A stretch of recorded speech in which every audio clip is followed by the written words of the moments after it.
Saturn से, शनिदेव से सब डरते हैं। और अक्सर जिन लोगों का सैटर्न का पीरियड आ रहा होता है ना, दे आर द पीपल जो या तो आपने बहुत ज़्यादा सुना है और आने से पहले ही आप उससे डर चुके होते हो, and the people who are going through it, उन्हें लगता है कि ये मेरी ज़िंदगी का सबसे मुश्किल फेज चल रहा है। अगर किसी को पता चल जाए कि इस समय जो है वो आपकी शनि की महादशा चल रही है या साढ़े सती चल रही है, शनि की ढैया आई है, तो ये डर जो है वो लोगों के अंदर बढ़ जाता है, क्योंकि बहुत कम लोग सैटर्न के बारे में अच्छा बात करते हैं। तो अगर आपके अंदर भी ये डर है तो पहली बात तो वो डर जो है वो जायज़ है। क्यों? क्योंकि आपने सुना है इतना ज़्यादा। अच्छी बातों को भी समझ लेना चाहिए। सैटर्न को सफरिंग्स का, ग्रीफ का भी कारक कहा गया है, पर साथ साथ कर्म प्रधान भी कहा गया है, कर्म के कारक है। अब कर्म की जब बात होती है तो इट्स समवन लाइक जो एग्जामिनर है, जिसने जो है वो हमारे एग्जाम्स को इवेलुएट करना है।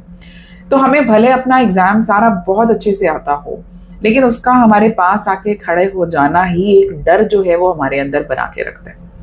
अब ये मान लीजिए कि कोई एग्जामिनर जो है वो आपको फोकस कर रहा है और आपको पता चल गया कि ये इसकी नजरें मेरे ऊपर ही हैं, तो आप कोशिश करोगे कि मुझसे चाहकर भी कोई गलती ना हो।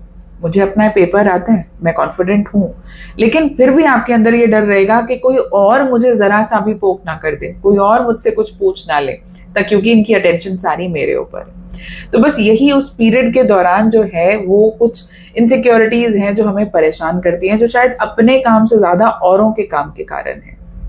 उसके अलावा जब सैटर्न का पीरियड आता है तो या तो वो उस समय आपको बिटर बना देगा या फिर आपको बेटर बना देगा।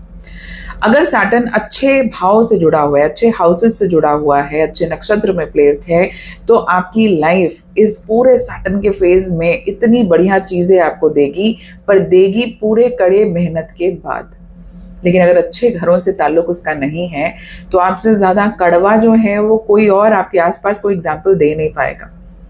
तो ये बिटर है या बेटर है, सफरिंग है या रिवॉर्ड है, जब भी जिनका सैटर्न जिनकी कुंडली में बहुत अच्छा प्लेस्ड होता है ना, अक्सर वो लोग जो हैं वो अगर हम्बल रहें, ग्राउंडेड रहें, तो उन्हें बहुत बार ये महसूस होगा कि शायद मुझे जितना दिया है ना, पता नहीं मैं उतना डिजर्व करता भी या नहीं।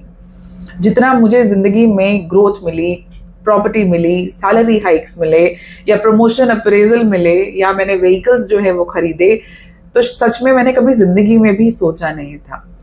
एक तरीके से ये सपने हैं हमारे जो सच हो जाते हैं। आपकी कुंडली में सैटर्न कैसा प्लेस्ड है? Do you know about it और not? Do let me know in the comments.